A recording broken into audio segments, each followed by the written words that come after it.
મિત્રો હું છું વિનોદ અને સ્વાગત છે તમારું મારી આ યુટ્યુબ ચેનલ ઉપર। તો મિત્રો આજે છે ઉત્તરાયણ અને બીજું નામ છે એનું મકર સંક્રાંતિ।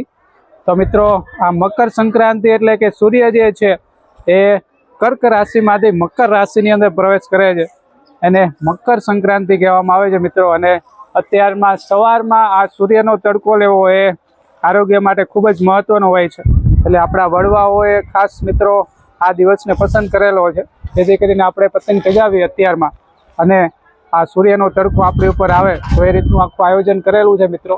અને પતંગ પણ ખૂબ જ મહત્વની છે ચગાવી મિત્રો, કારણ કે આ પતંગ એક સૂચક છે કે આપણે જેમ બને એમ ઊંચે જવાનું છે, એટલે આપણે પ્રગતિ કરવાની છે મિત્રો। જેમ પતંગ આકાશની અંદર ઊંચે ને ઊંચે ચગે છે એ રીતના આપણે પણ જીવનની અંદર ઉત્તરોત્તર પ્રગતિ કરવી એવો સંદેશ કંઈક આ ઉત્તરાયણનો પર્વ મકર સંક્રાંતિનો પર્વ એ આપણને આપે છે।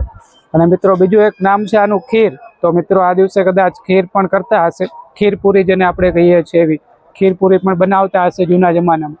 તો આ દિવસે એટલા માટે થઈને આ ખીર પણ આને કહેવામાં આવે છે।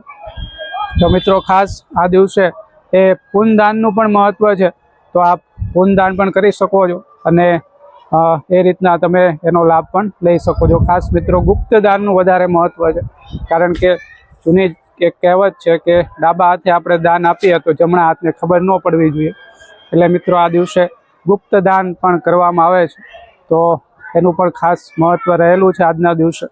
અને બીજું કે મિત્રો આપણે જો મહાભારત કાળની અંદર જઈએ તો તમને બધાને ખબર હશે કે મહાભારતની અંદર ભીષ્મ પિતામહ એ બાણ શૈયા ઉપર લેટી જાય છે, કારણ કે એમનું મૃત્યુ એ રીતના નિયત થયેલું હોય છે। એ જ્યારે લેટી જાય છે એટલે એમને વરદાન હોય છે મિત્રો એ સમયે કે એમની જ્યારે ઈચ્છા મુજબ એ મૃત્યુ થાય, તો ઈચ્છા મૃત્યુનું વરદાન હોય છે। તો એમનામ તો કંઈ મરવાના હતા નહીં મિત્રો, એટલે બાણ શૈયા એટલા માટે તૈયાર કરી દે છે અર્જુન જે છે એમના માટે, અને લેટી જાય છે। અને મિત્રો એમને આ ઉત્તરાયણની રાહ જોવે છે, ઉત્તરાયણ સુધી એ પોતે મૃત્યુ એ લેતા નથી મિત્રો।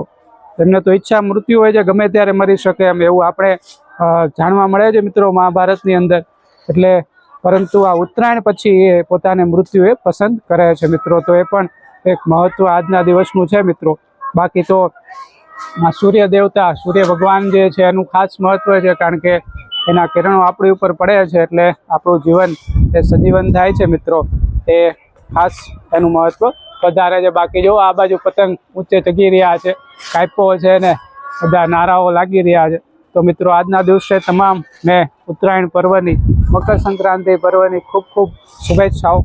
અને મિત્રો હજી વિડીયોની અંદર બન્યા રહેજો, આપણે પતંગો ખૂબ બધી ચગાવવાની છે ને આનંદ કરવાનો છે, બતાવવાનું છે તમને વિડીયોની અંદર, તો બન્યા રહેજો છેલ્લે સુધી। મળીએ મિત્રો આગળ।